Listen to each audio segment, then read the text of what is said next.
Irenna was born with a tail, and her parents hid her behind the walls of her hut for 20 years. In a quiet village of Agulu, where peace reigned like the morning dew, tradition and custom were sacred, and no one dared to defile it and go scot-free. In Agulu, if a woman gives birth to a child with any deformity, the gods must be appeased, with both mother and child. Many women have walked into labor with hope and never returned. Uzo was a peaceful man who lived down the hill with his pregnant wife Agulu. Since Agulu got pregnant, her mind had not rested. She feared for herself and her unborn child because of the wicked law that existed in the village. Once any form of deformity was detected, the mother would be locked up in an isolation center. When the child was born, both mother and baby would be sacrificed immediately. Agulu was 6 weeks pregnant when a group of elderly midwives came to perform a checkup on her. Her heart pounded. Her fate would be decided in minutes. Uzo waited outside anxiously as the checkup was conducted. Shortly after, the midwife stepped out bearing good news. Your wife is carrying a healthy baby. Uzo had never been happier in his life. He stormed into the house and gave Agulu a big hug. Oh, my heart almost left my chest. Thank the gods for looking down on us with mercy. 9 months later, Uzo and Agulu went to the farm near the mountain. Unexpectedly, Agulu went into labor. Panic set in. The village was far, and the labor was intense. Uzo had no choice but to help her deliver the baby himself. Push, Uzo shouted. Agulu gathered her strength and pushed. But instead of a baby's head, a smooth tiny tail emerged. Uzo was shocked. Agulu was still in her own pool of blood, while her husband stood there frozen. What lay before him shook him to his bone marrow. A tiny, smooth, twitching tail. Push, Uzo urged, his voice trembling. Agulu gathered her remaining strength and pushed hard. And then, the most beautiful baby emerged. Her skin was smooth like silk. Her blue eyes shone like polished stone, and her curly hairs was thick and full. It's a girl, Uzo said, barely unable to hide the fear in his voice. Let me hold her, Agulu requested. She stretched her arm, but Uzo hesitated. Agulu immediately sensed the shift in energy.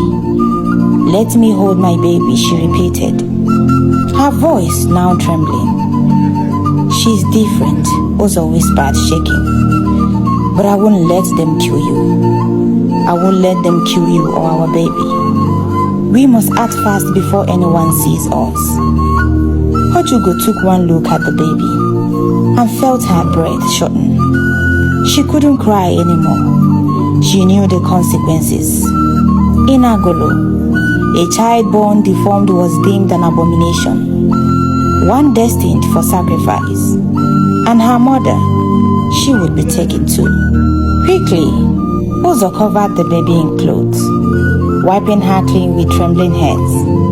He hid Agulu and the newborn under a large tree, waiting for nightfall. When the moon rose and the village felt silent, Uzo quickly brought them home. Inside their hut, Agulu clutched her baby.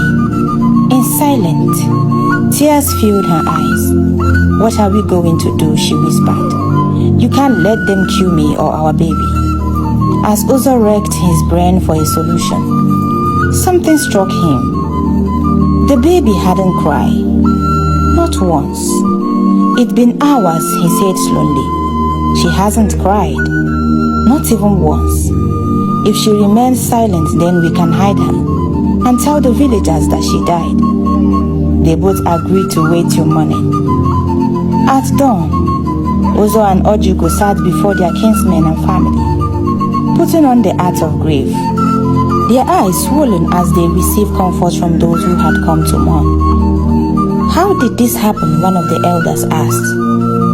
Uzo cleared his throat. Then he delivered the lie with heart-wrenching precision. "She followed me to the village near the mountain. Then she went into labor, and I couldn't leave her alone. I had to help her. But the baby stopped breathing the moment she was born. Tears streamed down his face. He didn't have to fake it. He was grieving in another way." The villagers rubbed his shoulder in sympathy. Mourning words of comfort, they accepted the story. But now that the village believed the child was gone, the real challenge began: protecting the truth and hiding their daughter at all costs. According to tradition, spiritual cleansing must be carried out in any home where a death occurs. That night, Uzo and Ojugo stared at each other, their hearts pounding with a new question. What will they do about Irenna when the cleansing rites begin?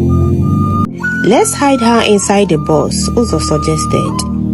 His voice was low and tensed. "The cleansing would take more than a few minutes." Ojugo stared at him in disbelief. She was completely speechless. There was no way he had just said that. "She would die in there," Ojugo cried. "She's just a baby. How could you even suggest such a thing?" A heavy silence lingered between them as the sound of approaching footsteps reminded them that time was no longer on their side. After a long, painful argument, they made a choice neither of them could fully accept. They would place the newborn in a box, leaving her in the mercy of her chi. If she survived, then surely she was destined to live. The time for the cleansing ritual had come. The chief priest, his ordained helpers, and the village elders gathered in front of Uzo's hut. A fire cracked nearby as sacred palm fronds were blessed. The chief priest began to chant, cycling the house, casting incantation in the name of tradition and purity. Inside, Ojugo's heart raced violently. Her spirit reached out to her child hidden inside a small box under the bed. Her only protection from death was silence and the mercy of the gods. The ritual lasted for an hour of no air, an hour of no cry, an hour of terrifying uncertainty. As soon as the priest and the elders departed, Ojugo stormed into the hut. Her hands were trembling as she lifted the lid of the box. She couldn't breathe. And then, a tiny little smile, a pair of bright eyes and a giggle. Irenna was alive. Ojugo fell on her knees, tears streaming down her face. Uzo picked the baby up with a bright smile on his face. "You are destined to live, my child," he whispered.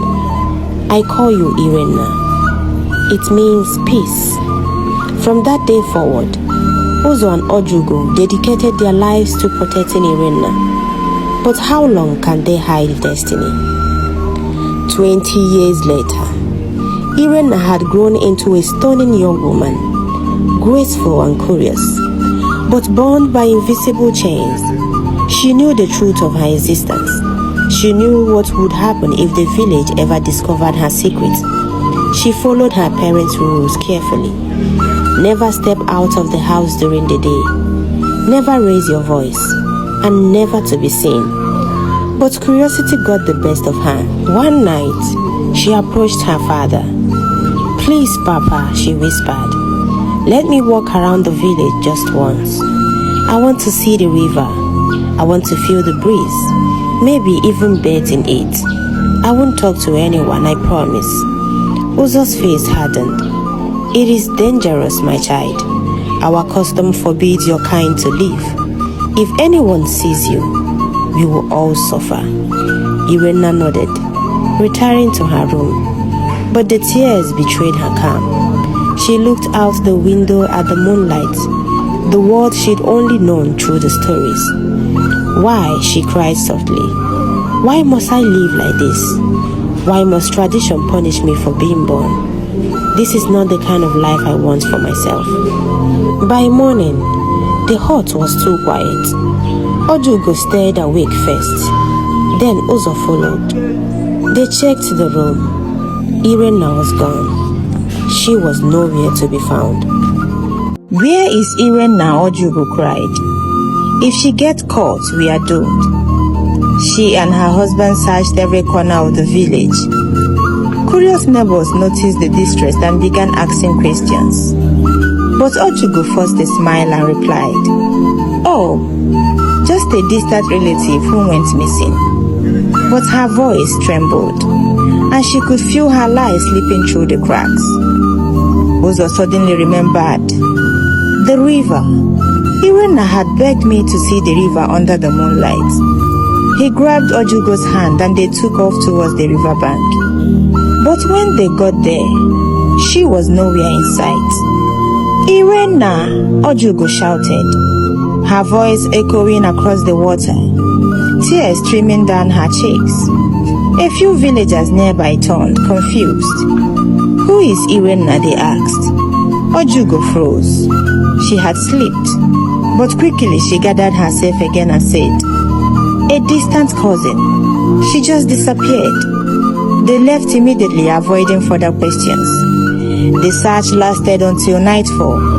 Still, there was no sign of Irenna. At home, Ojugo collapsed onto the floor, her cries filling the air. Her voice trembled in a prayer soaked with pain. "Oh, Chin, how could you give me a child only to allow tradition take her? This is murder. Deformed children are still human. Please, the gods, please save my daughter." They waited all night. No one reported seeing a girl with a tail. No one knew anything. Fear and despair gripping their hearts. Later that evening, a messenger from the palace arrived, calling all villagers to gather. The chief priest had received a vision. "The gods have warned of a great flood," he announced. "It will sweep across Agulu. But hope still lives. The gods demand that a special worm must spray on top the mountain to stop it." The villagers murmured in confusion. "Who is this special one?" they asked. The chief priest, alongside the elders, returned to the shrine and performed deeper incantation. Moments later, the priest's eyes widened. He had received a clearer message. The gods say only a deformed person can save Agulu. One must be taken to the mountain to pray. A heavy silence fell. But one elder whispered, "Our tradition forbids anyone deformed from living among us. We have excelled or sacrificed them all. None of them is left." It hit them like a thunderbolt. This may be punishment from the gods for the blood they have shed, for the innocent lives taken in the name of tradition. Ojugo wept uncontrollably. "Now I understand. She was meant to be a savior. That was why the gods preserved her. But why take her away when she was needed the most?" 3 Eke market days passed. No deformed person was found. No alternative came. The people of Agulu began to accept their fate. Death by the gods wrought.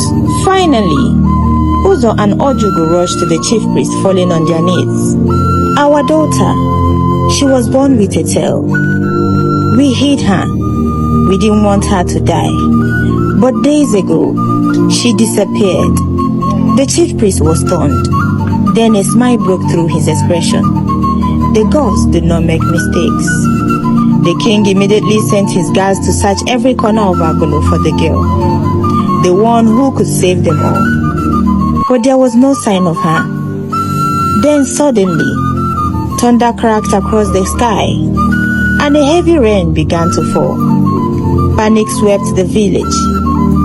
People ran towards the mountain, seeking higher ground from the oncoming flood. That's when they saw it. A figure stood tall on the mountain peak. A girl. "Irenna," Ojugo whispered. The chief priest raised his staff. "Pray, child, pray. Save our land." But Irenna stood confused, her heart pounding, and her voice trembled. pray? Are you not supposed to be stoning me to death? Little did she know that she was about to save the whole village. After this chaotic experience, the law to unalive deformed children was aborted. The people of Agulu realized that everyone is important in the community.